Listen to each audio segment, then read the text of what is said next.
Scrappers and recyclers, welcome to Shark Scrapper Live, where every week we're talking about what's been going on in the precious metals market, industrial metals market. We have an important safety tip for the week, and then we sort of wrap up with odds and ends administrative issues that play out. It is great to be here. I hope everybody who celebrates Christmas had a great Christmas. If you celebrate Hanukkah, I hope you had a good Hanukkah. Whatever your winter celebrations are, I hope they have been and will continue to be fantastic. I love this time of year. It's so much joy. It's so much fun. Just Mrs. Shark and I just really love this time of year. Let's see, we've got Scrapping Irish in the house. Andy Pettidew, welcome, welcome. Roger at CU Scrapping is here, living off of scraps in the house. Welcome. Great to have y'all on board. Folks saying hi, Electronic Scrappers in the house. How you doing, man? Great to have you here. David Fillet is with us. Well, awesome. Welcome, everybody. It is great to see you all again. I hope Santa was good to everybody. All right, we have some interesting things to do today. What I want to do is I want to talk about all four of our main subject metals. So I want to talk about gold and silver and copper and aluminum, sort of a wrap up at the end of the year kind of thing, and get our minds wrapped around what's going on and what to look forward to. With that in mind, we are going to dive right in to our silver. Silver, so we're looking at the 1 week chart here. Silver topped 76 per ounce for the first time as demand was fueled by escalating geopolitical risk and bets on the U.S. rate cuts. More than a week after President Trump announced a blockade on Venezuelan oil tankers, lingering concerns over potential disruptions to global supply have boosted safe haven demand for the metal. There's been a recurring theme that we've for months now, and we just keep seeing it played out over and over and over. The rally has been further reinforced by sustained central bank purchases, steady inflows from exchange-traded products, and those are always a little risky, so be careful there, and a series of U.S. enhanced silver appeal as non-yielding assets. So what they're saying here is that because the lower interest rates here in the United States make it more viable for investors to hang on to precious metals, which don't yield interest but continue to grow in value, as we've seen, as opposed to, some sort of bond or fund that might only be paying a couple of percent now. Investors are more inclined to go into precious metals. Year to date, silver has surged roughly 158%. Think about that, 158%. Come on, let's take a look at these charts here. This is the 1 week chart. We're going to go to the candlesticks. And we see here, each candlestick represents 15 minutes of trading. And I want to zoom in on this latter part of the week here, say from right where we went into this dive. So let's go zoom in here. So we had a little bit of a correction going on here, December 24th, Christmas Eve. But then look at this. During the period of the 24th going into the 25th, we see the candlesticks are green, pretty much consistently green, climbing up. And then we get into post, the Christmas day, things are kind of, sort of not doing much here as people are, it's holidays and trading is really not doing much. And then we have a little bit of a bump signal, but then it really starts climbing up here from the 26th on. It's just climbing and climbing and climbing and climbing and climbing and climbing. So real nice, strong signal. This is really nice. We like to see this when we're scrappers and recyclers, because that means that if we've been stacking silver, the value is getting better, and our scrap that has silver content is getting better. So all in all, a really nice signal. Let's take a look at the 1 month period here. And let's see if I can change this to 1 day. So I've changed the candlesticks to a day. That drives us immediately to the 1 year chart. And I really want to look at what's happened here at the around the end of the year. And you can see that these each day of trading from where are we at here, from basically late October through now, each day of trading has pretty much been a good strong up signal. Got a couple of correction days going on here. We've talked about what happens there. People take money off of the table, the market settles out for a little bit, and then it starts rebuilding again. But you can see that we've had some real nice climb outs here. And look at this on the 26th, this last day of trading here. That's just a great big long green candlestick. So really nice bump for silver here going into the end of the year. Just out of curiosity now, let's go back to the line chart. Let's take a look at the complete track of silver here. This is going back to mid-1970s, so 1975. And we can see we've had a few bumps in silver, and then it falls back down. Nice bump in silver. It comes back down. We have a lot of volatility here. A lot of post-COVID stuff going on, a lot of big, just a lot of stuff influencing. But look at this. Look at that, almost a straight line. If you look at silver going, a long-term chart like this, and this is almost a vertical line of silver. So for silver, that's just an amazing kind of signal to see that. And, to be a part of what's happening right now is just so weird to be living through this. Now let's go back to the 1 year chart here. And I think when I hit the forecast, it's going to go right to 5 years. Yeah. So the forecast, so this is 5 years of data, and then we have the forecast, and we can see that we have a pretty nice slope here for silver. Yeah, that's good, healthy upward trend for silver. The forecast here for the long term is that they're saying that in the next 12 months, silver is going to get to 86.71. I've looked at some other sources during the week, trying to get an idea of what could be going on even further down the road. Because if you buy silver right now, you're probably open to hold it. You want to see something more than just another $10, $20 on what you're making. So I looked at silver forecast going out to 2030. You gotta take a lot of these forecasts with a grain of salt.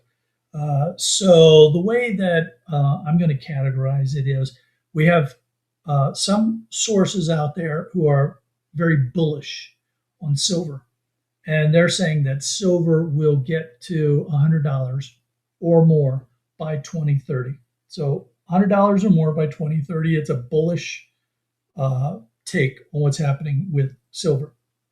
There's a more moderate take on this, where a number of sources are saying that, by 2030, they're looking at between 60 and 90. Okay, well, we're already over 60.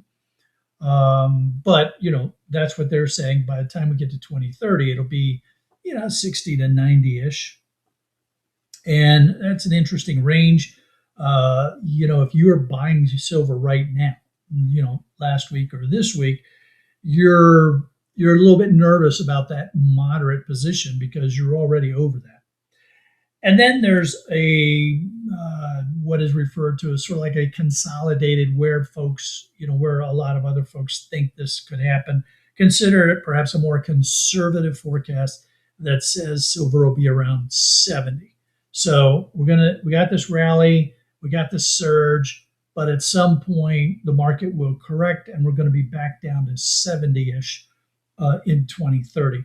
So there's your range, your big range. Now, why is that range important? Well, because right now we're looking at silver that's almost at $80 an ounce. And so if you're buying right now, you have a risk of losing money on your silver.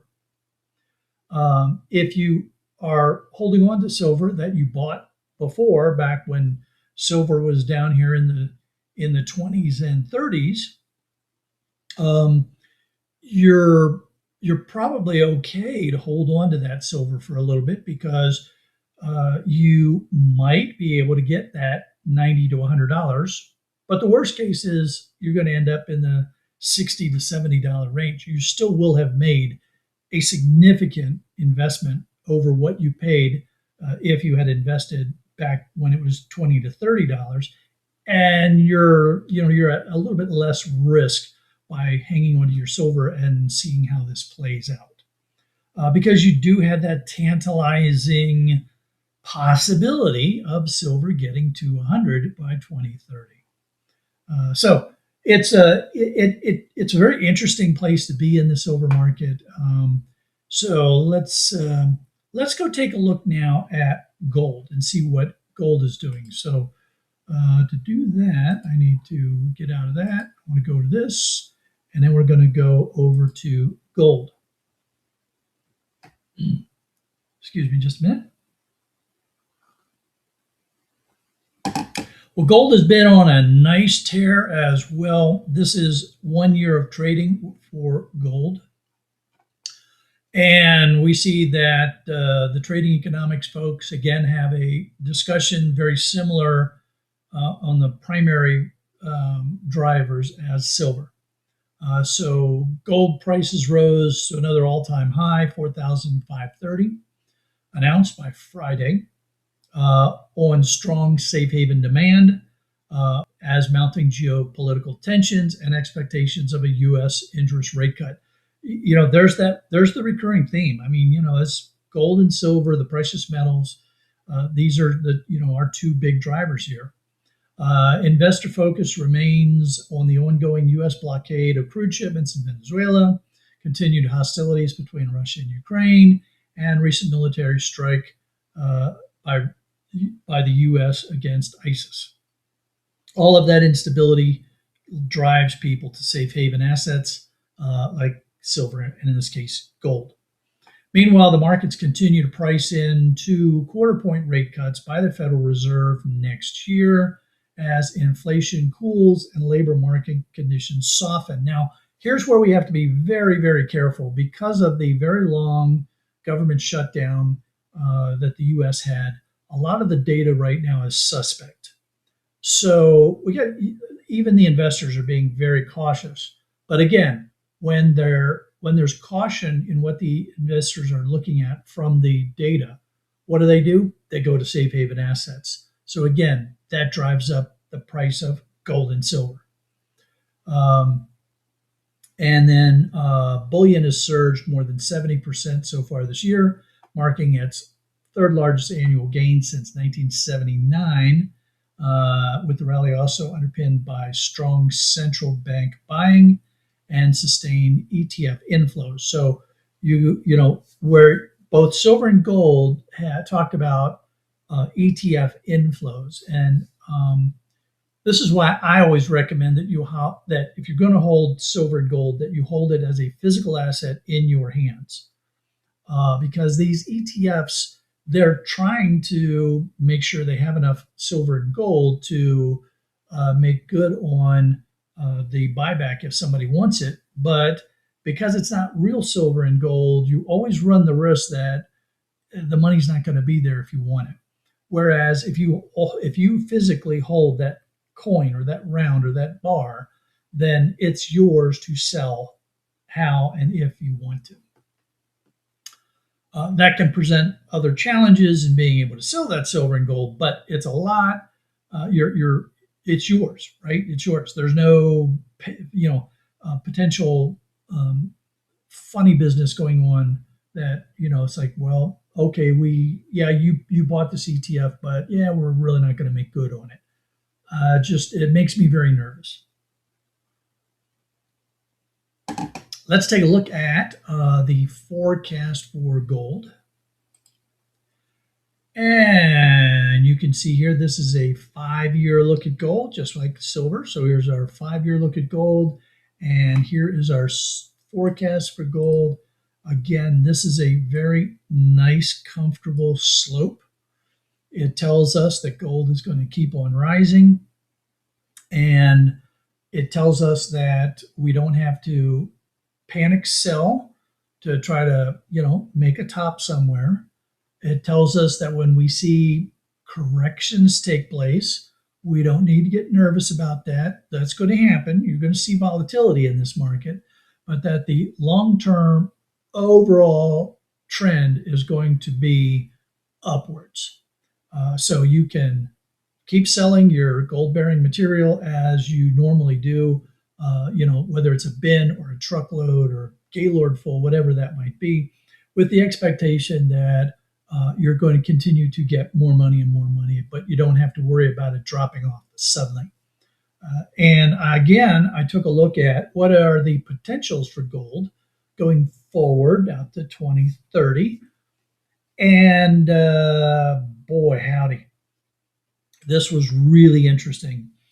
I saw a range of gold prices going out to 2030 that went from 7,000 an ounce to 17,000 an ounce.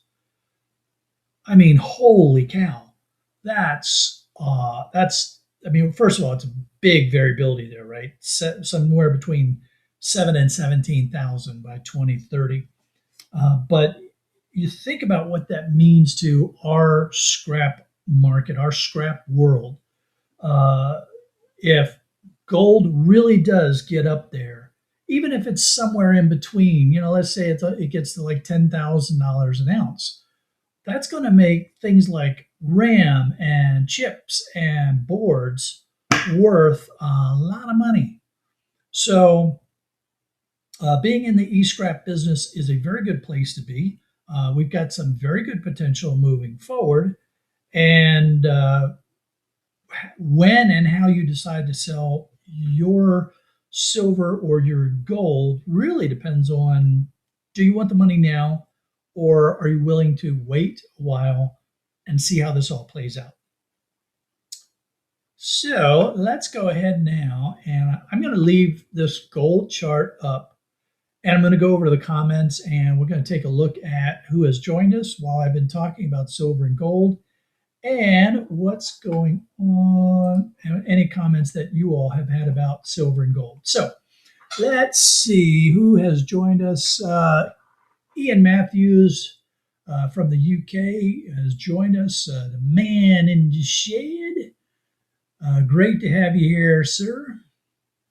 We got David Matney has joined us. David, good afternoon. Welcome. Great to have you here. And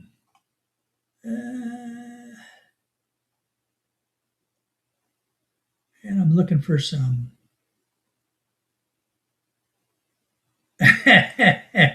Ian, I know it seems like it's a long way off, right? Here we are, we're getting ready to go into 2026. That's only 4 years. So, it kind of could seem like a long way off, but 4 years in the grand scheme of things, that's really not that far off, is it? It is interesting. But yeah.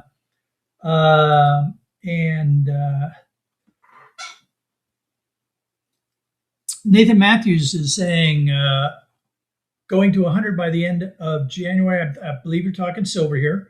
So silver, you're saying silver will be at 100 by the end of January. Okay. All righty. That'd be nice. That'd be real nice if we get there. North Star Stacker. Well, thank you. I am honored that you join us. That is very awesome. Thank you very much. Let's see. Roger says, I saw a video where some of those hedge companies are going to have to make cash payments because they don't have enough silver to. Yeah, I mean, that's a very real concern. Very real concern.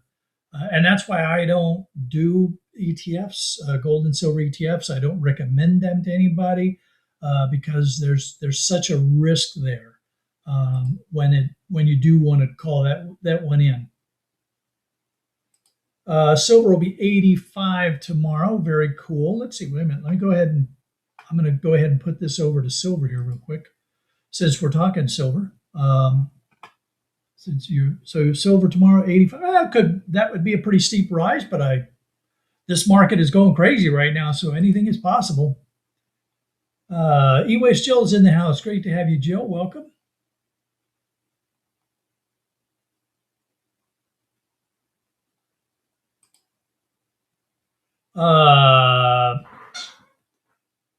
Mary Anderson is saying several videos are saying the industrial demand is causing shorts. So for silver in particular, silver has a much higher industrial demand than gold. And even though here in the United States, our government is kind of rolling back on electrification, EV, green energy kind of things, but we are really pushing into data centers and AI. And around the world, Europe, Asia, other nations, they're really pushing into green energy, electric vehicles, solar panels. That all has a huge silver demand signal. And so there is a significant demand signal for silver for industrial applications. Plus, there have been mining challenges for primary silver. So what you end up with is shortages of silver, which is going to continue to help drive up the prices even more so than just the investment asset aspect of it. So whereas gold is primarily driven as an investment precious metal, silver has a pretty intense industrial demand signal as well, and that really helps to keep the prices for silver bolstered.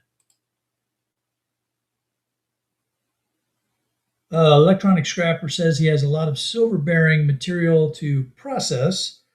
Prices have given me a kick in the butt to get it done. Yeah, I'm sure.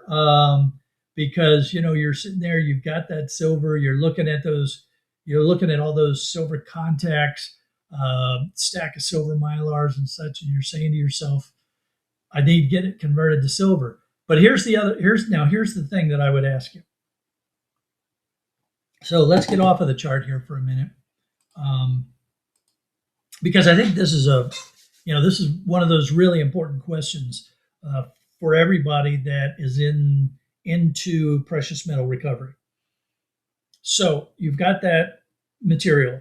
In silver, you've got the contacts, you got the mylars, you might have some silver plated stuff, and you want to turn it into silver of some level of purity. If you're into gold refining, you've got RAM and CPUs, you've got boards, you're going to go through that process to recover that gold, and you're going to end up with some amount of gold of some purity, depending upon how good you are and what level of effort you want to put into it. Now, what are you going to do with that? Are you going to sell it to someone, a jeweler, a pawn shop, some other source, some other buyer that would be willing to buy it from you? You're going to try to watch its value grow. There are a lot of people in the precious metal recovery world that look at their boxes of PC boards or RAM or CPUs and say, that's a bank account. But the problem is it's only a bank account when you can turn it into something that you can use as currency. So at some point you have to turn that stuff into money that you can then turn into food or electricity or heating oil, whatever that you need to survive. That's sort of the money only has value when it flows. Gold and silver only have value when they're in movement. So it does pose the interesting question, and I'm not saying that there's any right or wrong answers here, because each of us do this for our own various reasons. But what I would encourage you to do is understand why you're doing this. Why are you doing the gold recovery? Do you want to turn it over to your children and your grandchildren at some point? In which case, great. It doesn't matter how long it takes you to process this stuff. Do you want to try to take advantage of the surge in silver and gold values right now so that you can get hold of that money and invest it in something else or have the money? That's another interesting question, because then you get into that whole discussion of currency being fiat, and every all money, US dollars, euros, yens, whatever, they all devalue over time, whereas arguably silver and gold, as we're seeing, don't. So maybe you convert it into the physical gold and silver and hang on to it in case you need it in the future, provided that you still have some way that you can trade it or turn it into currency to trade into something. It's a very interesting philosophical question, and it's not my place to tell you what the right answer is. You need to understand what your right answer is. I would just encourage you to ask yourself that question. Are you just doing this because it's fun? Or are you doing it because you have some strategic plan for what you're going to do with the material at some point in the future? Let's see. So, with that, Nathan says, just started refining silver yesterday. Okay. Have 20 ounces of this batch of silver cement drying. Okay. And then to the forge. Yeah. It'll be interesting to see, as you move forward, how much silver you get, what purity and such. That's awesome. Very adding it to the silver cell tomorrow. Very cool. Very cool. Electronic Scrapper is saying that I'll sell some of it to cover costs and to make some profit. I'm not sponsored by the Alloy Marquee, but it's who I sell to when I'm ready. Okay. The rest is sold for my wife and kids when I'm gone. Okay. Yeah. Uh, perfectly legitimate plan to have. And make sure that your wife and kids know what to do with it. It's one of the things that we like to joke around with people like Ian Matthews and stuff. We say, what's going to happen when you pass away? Is your wife going to, just have somebody come in and throw all that stuff that's in your shed in a skip and be gone with it? So if you are planning on leaving these things for your wife, for your kids, you might want to leave some instructions so they know what to do with it, or at least who to talk to so they don't get taken advantage of.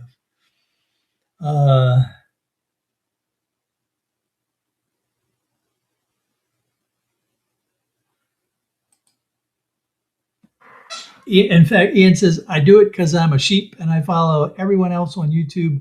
Irish says something neat.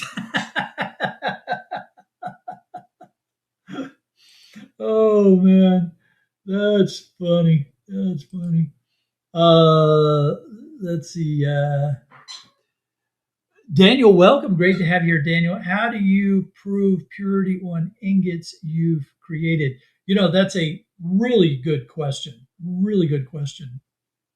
And so your buyer is the one who's going to, have their process that they will stick to.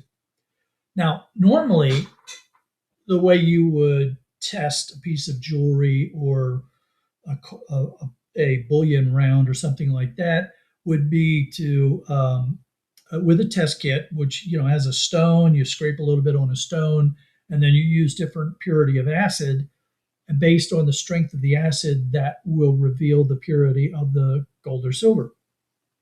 The issue becomes if you have a large round or a large ingot,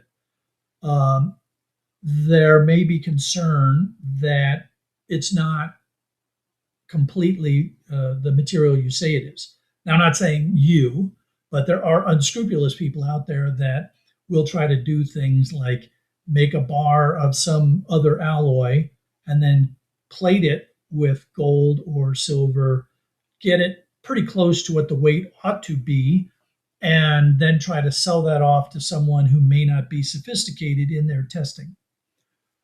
So that's why the people that buy these things will probably go through multiple steps to assess or assay the purity of the metal, the ingot.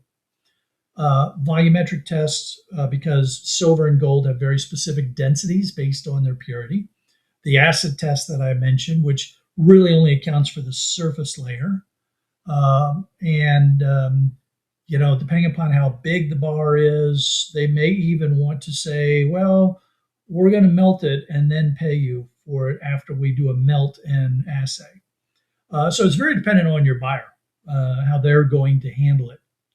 That's why selling the silver and gold that we would make as small time players is a little bit more challenging than if you have silver and gold that you bought that has got the appropriate mint marks from Sunshine Mint or APMEX or one of the U.S. Mint, the Canadian Mint, one of those kind of firms, government places. So that's an interesting challenge. It's an awesome question, a great question. Now, there are some people who have developed very good relationships with local jewelers, local artists, and so there's a trust factor built in where that jeweler or artist will pay you spot or better or near spot or whatever because they know you and they trust you. And those are very important relationships to have.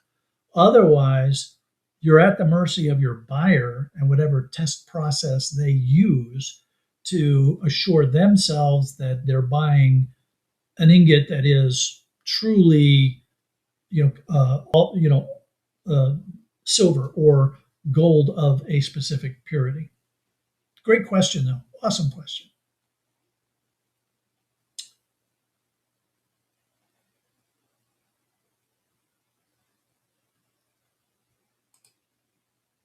Well, thank you. Very nice of you to say, and welcome all the way from Tonga. Man, we have the world covered. I mean, we are all around the world today. That is fantastic. I love seeing that. But it's great to have you here, and thank you. I'm glad you're enjoying the videos.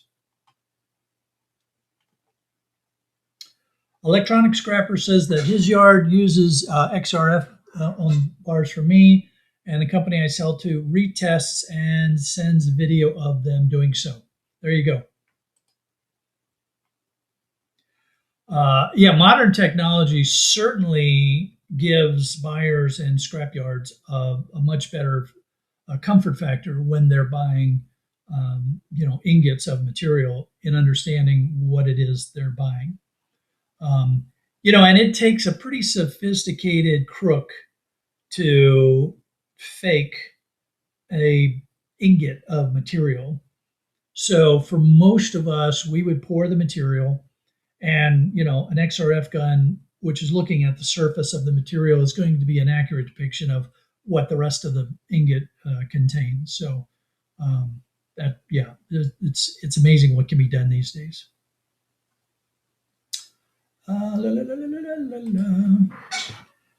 Enchanted Forest Jim, welcome. Good afternoon, everybody. Scrapping through a pile of LED panels, enjoying the silver discussion in the background. Very cool. Welcome. Always good to know that there's folks out there actively scrapping away while they're listening to the chit chat going on. That's awesome. My daughter has a very interesting sense of humor. So her and her husband sent this as part of my Christmas gift. I just wanted to share that with everybody since tomorrow is Monday. And some of you may wonder, do I complain about Mondays? Well, no. I get up early, biting stuff, chasing shit, being scary, and reminding everyone that I'm a freaking shark. That's going to find a very appropriate place in the shark cage. Our safety tip for this week is not brought to us by eWaste Mike, And I believe I saw E-Waste Mike joining us earlier in here today. Yeah, there's Mike. Great to have you here. Um, for a change, it's not brought to us by Mike. It's not brought to us by Ian. It's brought to us by the holidays. We're coming up on New Year's celebration. And the period between traditional Christmas and New Year's can be one of a lot of parties, a lot of celebrating, and New Year's itself can involve a lot of fireworks. So, the safety note for everybody this week is just be careful when you're out there celebrating and having a good time. Please do not drink and drive. Make sure you have a designated driver if you're going to be going to a party or, out to the local to celebrate with your friends. Um, if you have animals, especially dogs, they can be very sensitive to fireworks, to the loud noises. So please make sure that you have them safely controlled as the New Year's approaches. Uh, whether you keep them with you, they have these huggy shirt kind of wrap around things that help the dog feel like it's being hugged, or you hug them yourself.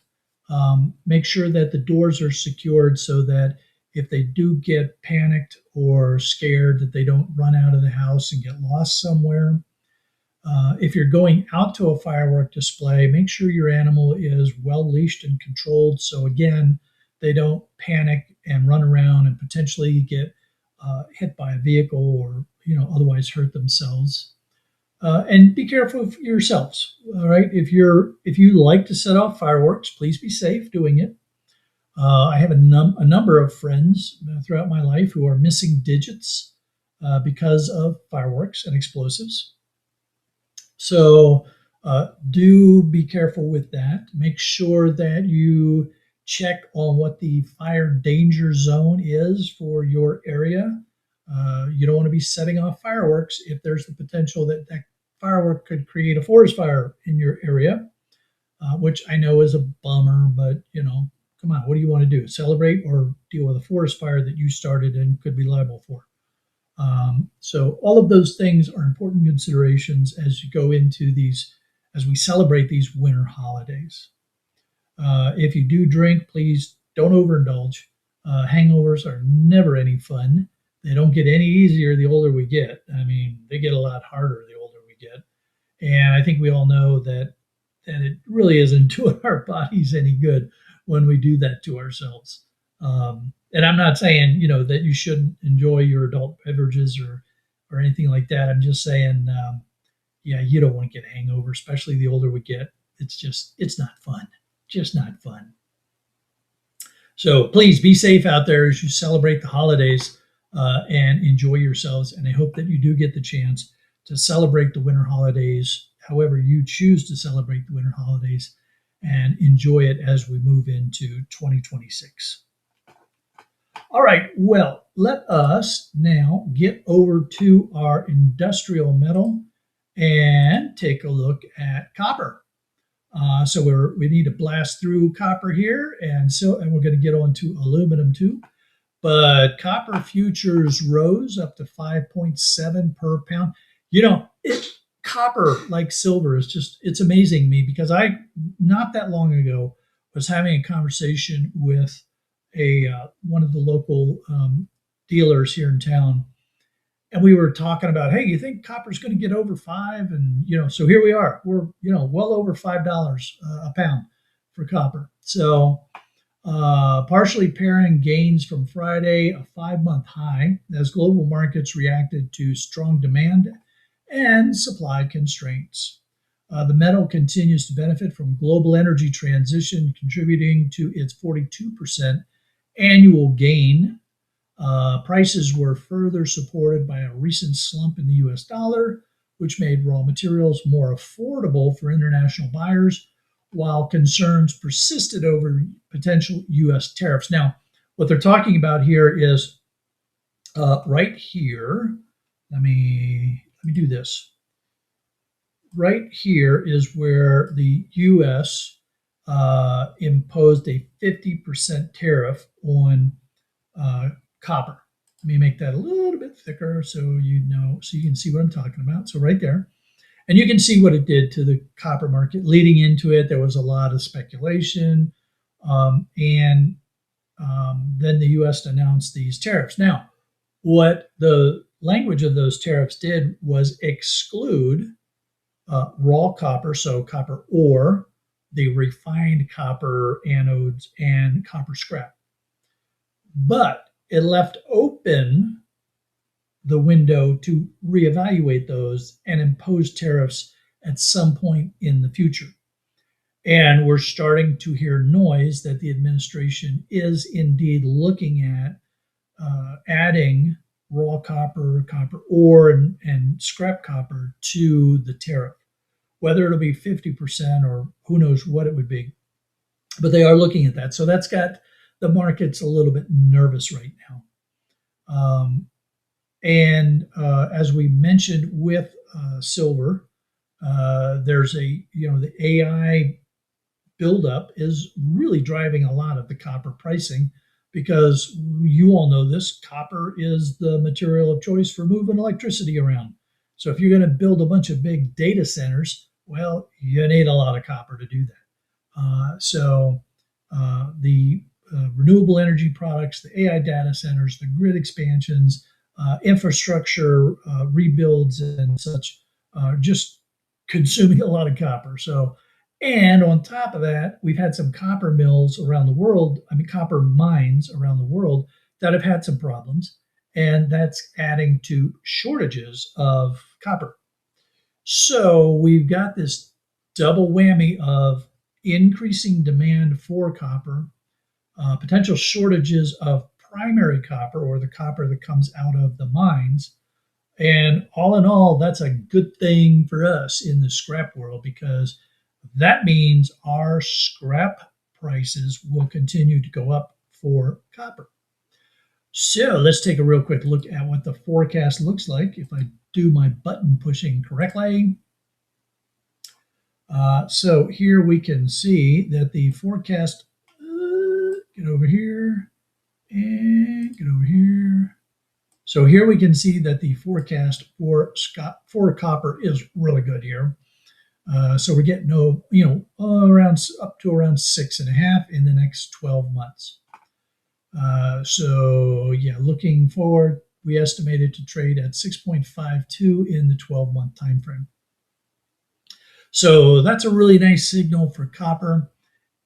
This slope, let me do this line right here. So this slope for copper is, if you look very carefully, you can see that the line is not they haven't drawn a straight line. They've actually kind of given it a bow.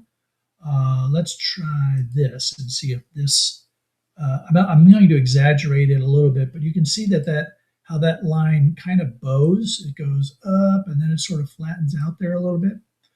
It's also a little bit difficult to do with my mouse, but all right, so I'm not doing a real good job of copying that line. But what they're saying there is that we'll probably see the prices rise at a little bit steeper rate, and then the rate of the rise will taper off a little bit out a little ways. But it's still going up. And that's good for us in our scrapping world because that means our copper is going to continue to go up. And I have adjusted my recommendations accordingly over the last few weeks, where I'm now recommending that you keep at least 20% of your good copper product behind while you sell your lower grade copper material and copper bearing material in order to meet cash flow requirements. So keep at least 20% of your Barite, your number one copper, as a strategic reserve. If you can afford to do so, keep more of it. And then sell your number 3 and your number 2 insulated copper wire, your number 3 copper, so that you've got cash flow coming in, which gives you flexibility, right? When you have cash in the bank, in the drawer, wherever you keep your cash, when you have cash, you can take advantage of opportunities to gather material. Now, a lot of hobbyists scrappers say, "Oh, I don't ever pay for scrap. It just comes to me for free, and that's fine." I get it. I understand completely. But if you're in the business of electronic scrap, well, you need to buy stuff. So a serious electronic scrap business buys material and sells material. Hobby scrapper, it's fine to just get it for free and never pay a penny for it. And there's nothing wrong with that at all. It's a great way to do it. But the good news is for all of us, these prices are going to continue to rise. So keep some of your good copper, sell your lower grade copper so that you can keep the cash flow coming. All right, now I want to go down here and grab aluminum. And remember, when we talk about aluminum, we have to go down to another set of commodities. So it's in the industrial commodities. So we look at aluminum, and this is US dollars per ton now. So we're now talking US dollars per ton. Capital T is usually denotes a metric ton. So here we're looking at the 1-year chart. We see that aluminum, after a bit of a drop off here in April, has been on a nice rise. Let's get this arrow in here because that really is a nice rise signal. We've had variability on either side of that, but overall it's been on a nice rise. And we can see that aluminum futures in the UK were at 2,950 per ton in December, near the highest in over 3 years, and an increase of 18% this year over growing concerns of low supply. China, the world's top aluminum producer, reiterated its priority of preventing overcapacity in the metal production to curb deflationary pressures. So because China, being a communist nation, they can tell their businesses what to do. They've set some limits on how much their businesses can produce. The country was set to breach 45 million ton output this year, forcing smelters to refrain from growing output in 2026. So there's this. If you were in a pure capital market, then the government wouldn't be able to say you can only produce so much. And then industry would do what industry usually does, and that is oversupply. The prices start getting driven down. The companies that can't afford those lower prices go out of business. Things consolidate. As the market corrects, the prices bottom out and then start climbing again. So China's trying to manage that from their government perspective rather than from a free market perspective. And it has a big influence on what happens for the rest of the world. Right now, prices keep going up. Now, aluminum, like copper, is a very important material as the world moves forward with electrification and infrastructure projects. A lot of people don't know this. Many of you probably do. But a lot of people don't realize that aluminum is commonly used for the high tension wires that span long distances. It's less expensive, it's less weight, it's not as efficient as copper, but when you factor in the weight and the cost, then it becomes better to use aluminum for the long run tensions, the long run power lines. And that, is a big reason why we see a lot of aluminum demand. Plus, aluminum is used to make all kinds of stuff because it's much lighter weight, and that can reduce the energy consumed for moving vehicles around, and a lot of aluminum in airplanes, things of that nature. So let's take a look at the forecast for aluminum.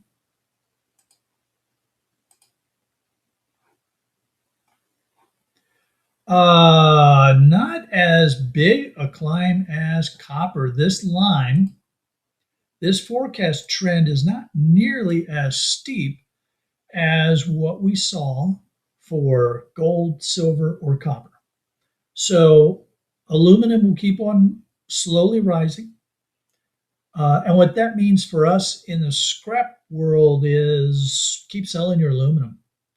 There's no great reason to try to hoard your aluminum.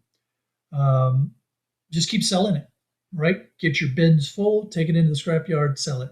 Get your truck full, take it in, sell it. Because hoarding it isn't going to get you much in the long run. Whereas if you keep selling it, you'll have that cash that you can use for other things.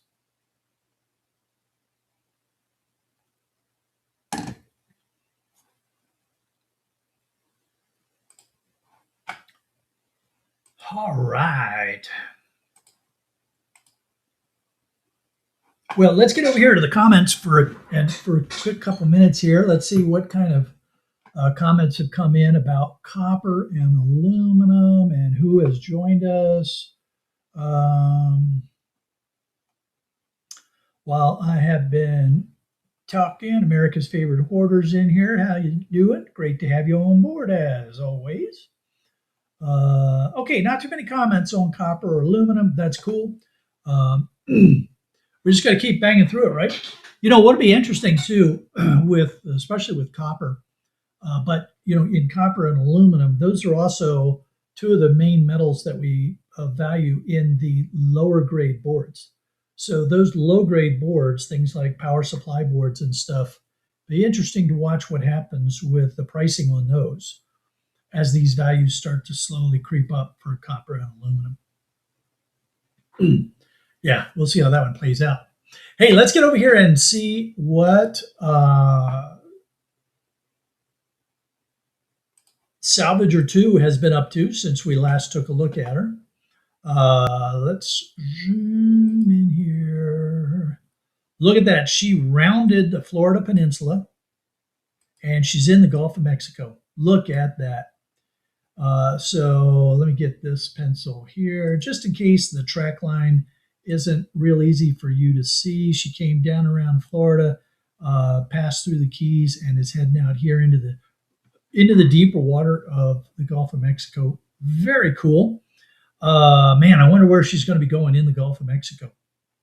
That is so fascinating, just to see what she's been up to.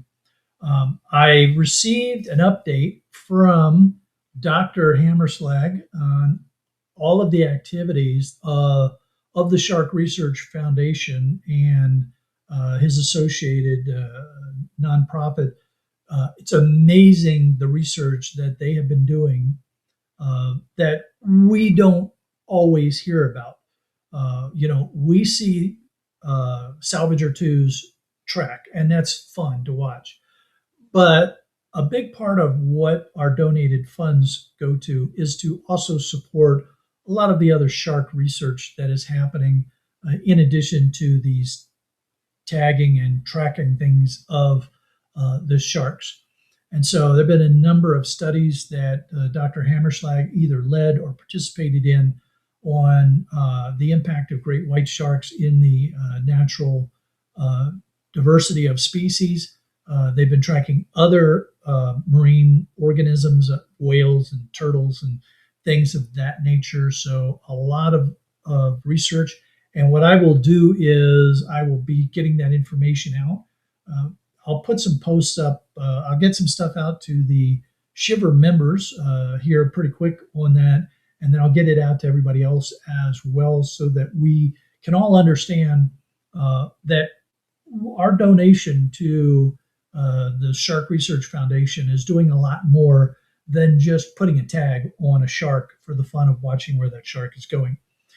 There's a lot of good, honest, hardcore science that is being done behind the scenes as a result of, well, not directly, but because we're helping to support this organization.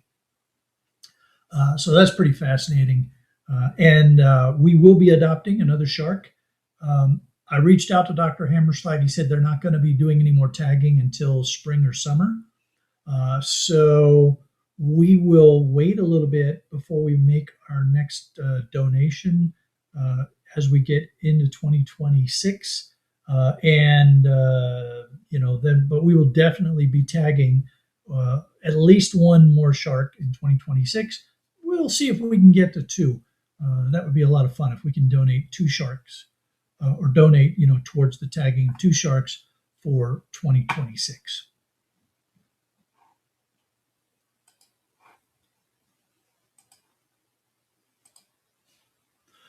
I also want to share with you what is going to happen with Shark Scrapper, both the person and the channel, in 2026. Those of you that saw my last video, you heard me talk a little bit about the fact that I have to have knee surgery. And it's unfortunate, but we knew it was coming. It was only a matter of time.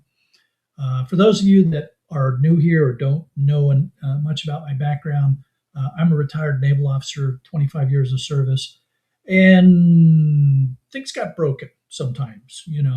Let's just face it, 25 years in the Navy can be a little bit hard on the body. I already have artificial hips. My eyes have been operated on many, many times. I got wires in my head. And you've seen my videos where I'm kind of gimping around, depending upon what time of day it is, or where it is relative to the knee injections that I get. I'm gimping a lot more than you might otherwise expect. So anyway, my doctor recently told me that we got to operate on that knee, on the right knee, because we're starting to damage the bone. So they've got me scheduled for surgery on the 31st of March. And recovery from knee surgery can be a little bit lengthy. You've got anywhere from 3 to 6 months of physical therapy. My doctor said, you should plan on not carrying on your business for at least 3 months, depending upon how things go, maybe 6. The good news is that I'm pretty strong and I exercise a lot anyway, so we're not going into this as in I have to build up strength. We're going into it from a pretty strong position already. So I'm hoping that I'll get back in battery pretty quickly. But what I have decided I'm going to do is I'm going to cease operations in February. I'll let all of my clients know that I'll stop taking in material around the middle of February, so that I can put everything in storage in March. And then, that I'm doing that because the rent for a storage space is a lot less than the rent for a light industrial space. A lot less. So everything will go in storage while I have the surgery and go through my physical therapy. And then when my doctor signs off on me getting back to work again, then we're going to look for the next shark cage. And I needed to move anyway. I was running out of space. I like right now, the shark cage is jammed. I mean, it is just slammed. I can barely get through the place right now. I've got 2 Gaylords full of material that need to get out the door. A third one is starting to load up. So, I'm just, it's been a space issue anyway. So I knew I had to move. This is just going to push it a little bit faster to a new location. Now, I am going to continue to produce material to share with everybody. So we will have videos coming out. We'll probably only do it once a week, just sort of spread things out a bit. And we'll still do the live streams every week because this doesn't require a whole lot of physical activity from me. So we will continue to have videos going out. Shark Scrapper, the channel, is still going to be here for you. And I've had some interesting requests for video series that I'm going to start working on, in anticipation of that period where I've had my surgery and I'm not actively scrapping. So 2026 will be a little bit different, a little bit strange for us. Not exactly sure all the details of how they're going to play out, but I have a plan. I've just shared the plan with all of you. And I look forward to having you all along with me as we go through this plan. It's life, we get old, we got to do things, we got to take life as it gets handed to us. And the best part about having a plan is that you understand what you have to change as the situation changes for you. So we've got a plan. We're going to move forward with that plan and see how everything plays out. I appreciate everybody's good wishes and uh, and I look forward to having you all with me as we go through this. Don't worry, I'm not going to bore you all with surgery updates and stuff like that. You all are scrappers. I'll let you know how I'm doing periodically, but I'm not going to be sending you videos of me going under anesthesia or stuff like that. You're not going to, there's no need for you to, although it could be kind of funny.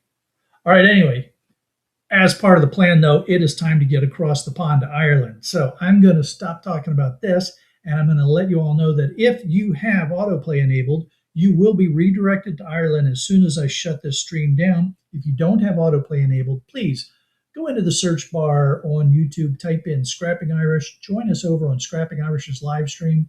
Always a lot of fun. You never know what's going to come up. You never know who's going to come up. And it's great discussions. If you have any questions, anything you want to follow up with that I didn't get to here, please feel free to ask while we're over in Ireland. All right, everybody, if I don't see you over in Ireland, have a very safe and happy New Year's.